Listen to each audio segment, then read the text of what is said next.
नमस्कार दर्शकों, आप देख रहे हैं छत्तीस सवेरे न्यूज। सोलापुर ग्रामीण से इस वक्त की बड़ी खबर आई है। कल देर रात पुलिस ने एक बड़ी कार्रवाई करते हुए 3 ऑर्केस्ट्रा पर छापेमारी की। इस छापेमारी में कुल 91 लोगों को गिरफ्तार किया गया। वहीं 1,21,83,235 रुपए का मुद्दे माल भी जब्त किया गया। जानकारी के मुताबिक ये ऑर्केस्ट्रा बार प्रशासन से अनुमति लेकर चल रही थी, लेकिन तय समय से ज़्यादा देर रात तक अवैध रूप से संचालन किया जा रहा था।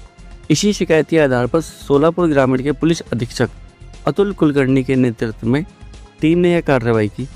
पुलिस ने कसिनो बार, सुख सागर बार और सेंट्रो बार पर छापा मारा, जहां कम कपड़े में डांस कर रही महिलाओं पर पैसे उड़ाने वाले लोग पकड़े गए। मौके पर बार के मालिक और मैनेजर को भी हिरासत में लिया गया। सभी आरोपियों के खिलाफ अलग अलग थानों में दर्ज कर आगे की कानूनी कार्रवाई की जा रही है। जानते हैं अतुल कुलकर्णी, पुलिस अधीक्षक सोलापुर ग्रामीण। ह्या टीममध्ये आम्ही खास करून SP ऑफिस लोकांना दिले होते। खास करून प्रत्येक टीममध्ये एक सिव्हिल ड्रेसचं एक अंमलदार होते, नंतर एक लेडी कॉन्स्टेबल होते आणि API सलगणे, खरांडे API आणि API माडी असं 3 अधिकारी होते।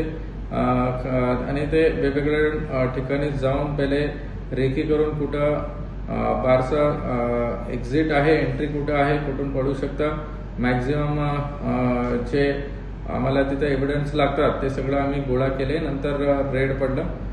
नंतरही ते गुन्ह्याच्या अनुषंगाने आता तपास चालू आहे।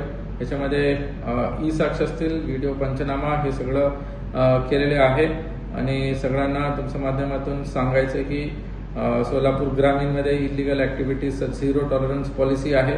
कुठेही काही तुम्हाला आढळून आलं तर आमच्यापर्यंत तुम्ही माहिती पोचवा आणि आम्ही नक्की त्याच्यावरती कारवाई करू। लेडीज डान्स बार असतील या कुठं लॉजमध्ये प्रॉस्टिट्यूशन चालू आहे आणि महिला सुरक्षाबद्दल आम्ही खूप सिरियसली घेतलेले आहे। धन्यवाद।